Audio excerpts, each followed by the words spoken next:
मुख्यमंत्री नीतीश कुमार जी जिसके विरोध में थे, जिस काम को करने से पहले उन्होंने मना कर दिया था और उन्होंने कहा था कि हम इसके विरोध में हैं, अब वही काम मुख्यमंत्री नीतीश कुमार जी करते नजर आ रहे हैं। जी हां, आपने सही सुना, क्योंकि अभी सुबह सुबह ही मुख्यमंत्री नीतीश कुमार जी ने यह बड़ा ऐलान किया है अपने फेसबुक और अपने एक्स हैंडल के जरिए से कि बिहार के 1,67,00,000 उपभोक्ताओं को 125 यूनिट बिजली बिल्कुल फ्री दी जाएगी, अब उनको पैसा नहीं देना पड़ेगा।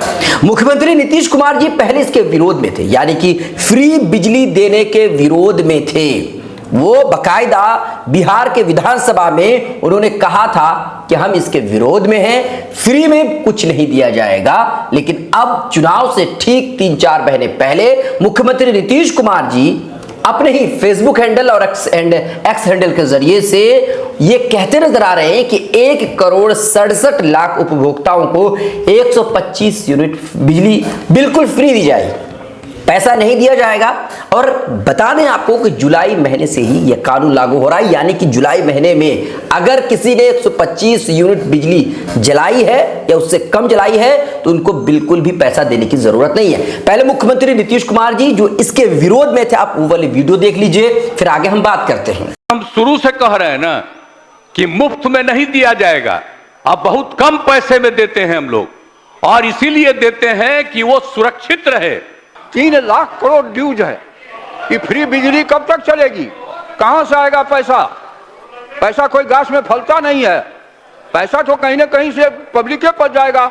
इसीलिए ये माननीय मुख्यमंत्री जी का शुरू से ये कॉन्सेप्ट रहा है कि फ्री बिजली के हम खिलाफ हैं, किसी चीज में फिर सस्ती बिजली। वीडियो देखा, मुख्यमंत्री नीतीश कुमार जी विधानसभा में ये बोलते नजर आ रहे हैं कि फ्री में बिजली नहीं दी जाएगी बल्कि सस्ती बिजली दी जाएगी। सस्ती बिजली के फेवर में थे। और आज भी मुख्यमंत्री नीतीश कुमार जी ने जो ट्वीट किया है या फिर सोशल मीडिया हैंडल फेसबुक पर जो लिखा है कि हम लोग शुरू से ही सस्ती दरों पर सभी को बिजली उपलब्ध करा रहे हैं, ये उन्होंने लिखा है। सस्ती बिजली के फेवर में थे, लेकिन अब जो है फ्री बिजली के फेवर में भी हो गए हैं।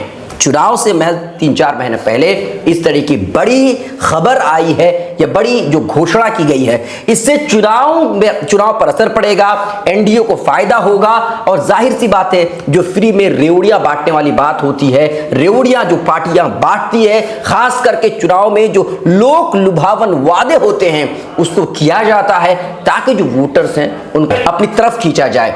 आपको बता दें कि अगर हम बात करें तो जिस तरीके से कांग्रेस हो, आरजेडी हो, अभी से ही अनाउंसमेंट करती नजर आ रही है कि माई बहन योजना के जरिए से बिहार की जो महिलाएं हैं उन महिलाओं को 2500 रुपए दिए जाएंगे पर महीने, ये कहा जा रहा है। ये भी एक तरह से लोक लुभावन वादा है, या यूं कह लीजिए जो फ्री रेवड़ियां बांटी जा रही है उन्हीं में से एक है। यानी लोगों को लुभाने की कोशिश हो रही है, खास करके वोटरों को लुभाने की कोशिश हो रही है, और बड़े पैमाने पर यह काम चल रहा है। लोगों से फॉर्म भरवाया जा रहा है, ये किया जा रहा है। अगर पक्ष के या सत्ता पक्ष की पार्टी की बात करें तो जिस तरीके से अभी अनाउंसमेंट किया गया कि 125 यूनिट बिजली जो है बिल्कुल फ्री दी जाएगी, ये भी एक तरह से फ्री रेवड़ियां बांटने का काम है, लोगों को लुभाने का काम है। क्योंकि इससे पहले ऐसा इसके विरोध में मुख्यमंत्री नीतीश कुमार जी थे, लेकिन अब अचानक ऐसा क्या हो गया कि मुख्यमंत्री महज 1 साल के अंदर ही अपनी बातों से मुंह फेरते नजर आ रहे हैं, अपने बातों के विरोध में काम करते नजर आ रहे हैं। इसके पीछे का सिंपल सा लॉजिक समझिए कि अगर कुर्सी पर बने रहना है, अगर जीतना है, तो जाहिर सी बात है लोगों को लोक लुभावन वादे कर दीजिए, फ्री में चीजें बांट दीजिए, लोग इसी के पीछे आ जाएंगे। चाहे विकास की बात हो चाहे ना हो, लेकिन अगर फ्री में कोई चीज मिल जाती है तो लोग इसके पीछे पड़ जाते हैं। आपको बता देते हैं कि अगर हम अपने बिहार की बात करें तो बिहार एक तरह से मजदूरों की फैक्ट्री बन गई है।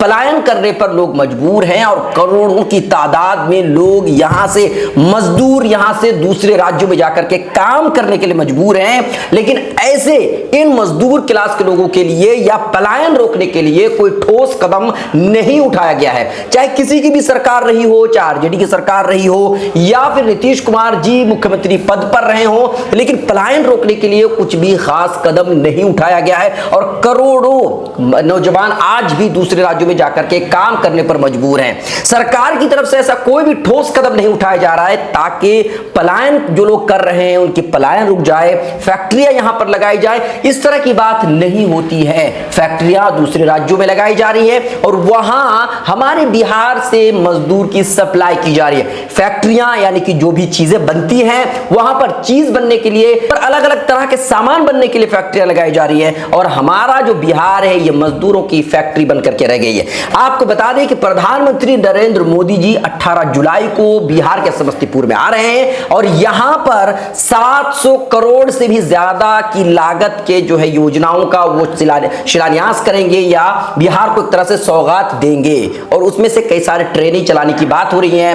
मुजफ्फरपुर से, समस्तीपुर से, अलग अलग जगहों से ट्रेन भी चलाई जाएंगी, आपको बता दें। लेकिन आप समझिए चुनावी साल है, फिर भी बिहार के लोगों को यह नहीं कहा जा रहा है कि किस तरीके से हम ये काम करेंगे कि पलायन रुक जाए या जो भी बंद पड़ी हुई फैक्ट्रियां हैं उन फैक्ट्रियों को खुलवाने के लिए क्या कदम उठाएंगे। आपको याद होगा प्रधानमंत्री नरेंद्र मोदी जी ने कहा था कि जो चीनी मिल बंद पड़े हैं उन चीनी मिल को हम चालू करवाएंगे और चालू करवाने के बाद उसी चीनी मिल की चीनी से हम चाय भी पिएंगे। बहरहाल हम आपको बता दें कि ऐसा कुछ भी काम नहीं हुआ है। बिहार में फैक्ट्री लगना तो दूर की बात, जो फैक्ट्रियां लगी हुई है जो चालू नहीं है उनको चालू कराने की भी सरकार कोशिश करती नजर नहीं आ रही है। तो कहने का मतलब यह है सिर्फ लोक लुभावन वादे कर देने से या अगर फ्री में चीजें बांट देने से फायदा हो जाता, विकास हो जाता, समाज का या राज्य का विकास हो जाता तो फिर फ्री में ही चीजें बांट दी जानी चाहिए। शिक्षा के स्तर को सुधारने की बात होनी चाहिए, स्वास्थ्य का जो सिस्टम है या मेडिकल सिस्टम है उसको सुधारने की बात होनी चाहिए, लेकिन उस पर बात नहीं हो रही है। खास करके हमारे यहां से जो मजदूर दूसरे राज्यों में जाकर काम करने के लिए मजबूर हैं उनको किस तरीके से रोका जाए यह बात होनी चाहिए, लेकिन इस पर कोई बात करने को तैयार नहीं है। पलायन किस तरह से रुकेगा इस पर बात करने को तैयार नहीं है। फैक्ट्रियां लगेंगी या नहीं इसकी तरफ ये बात करने को कोई तैयार नहीं है। लेकिन हां, हमारे यहां से दूसरे राज्यों के लिए ट्रेन दी जाएगी और हम इसमें खुश हो जाते हैं। क्यों खुश होते हैं? क्योंकि हमारे यहां से मजदूर उस ट्रेन में भर करके दूसरे राज्य में जाएंगे,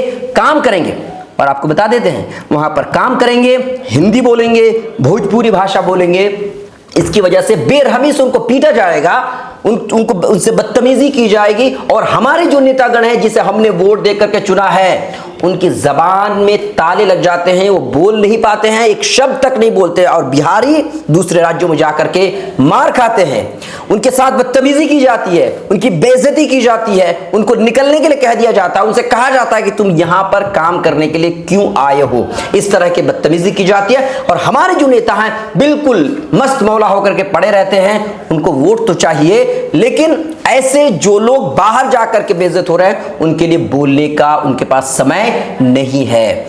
मुझे समझ में नहीं आता है कि आखिर किस तरह की सोच है, आखिर विकास की तरफ, विकास की बात करते क्यों नहीं है हम लोग? क्या कब तक हम जाति और इस तरह की चीजों पर पड़े रहेंगे? आप समझदार हैं, कम से कम 2025 का जो विधानसभा चुनाव है इस पर कोई भी पार्टी हो आप उनसे सवाल पूछिए कि आप हमारे लिए क्या करेंगे। हम बाहर राज्यों में जाकर काम करते हैं, हमारे साथ बदतमीजी होती है, इसको रोकने के लिए क्या काम करेंगे? हमारे बच्चों के लिए आप क्या करेंगे?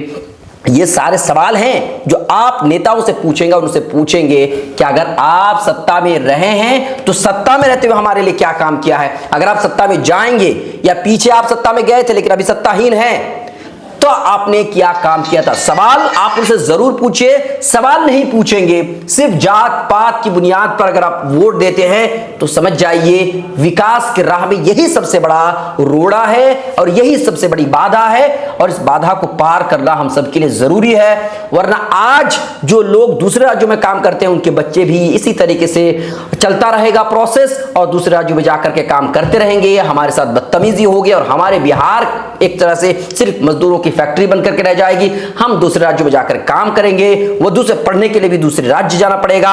अपने लिए सोचिए, अपने लोगों के लिए, अपने बच्चों के लिए सोचिए। आप किस पर है, क्या राय, आप हमें कमेंट कीजिए। लाइक शेयर फॉलो नहीं किया है तो जरूर कीजिए।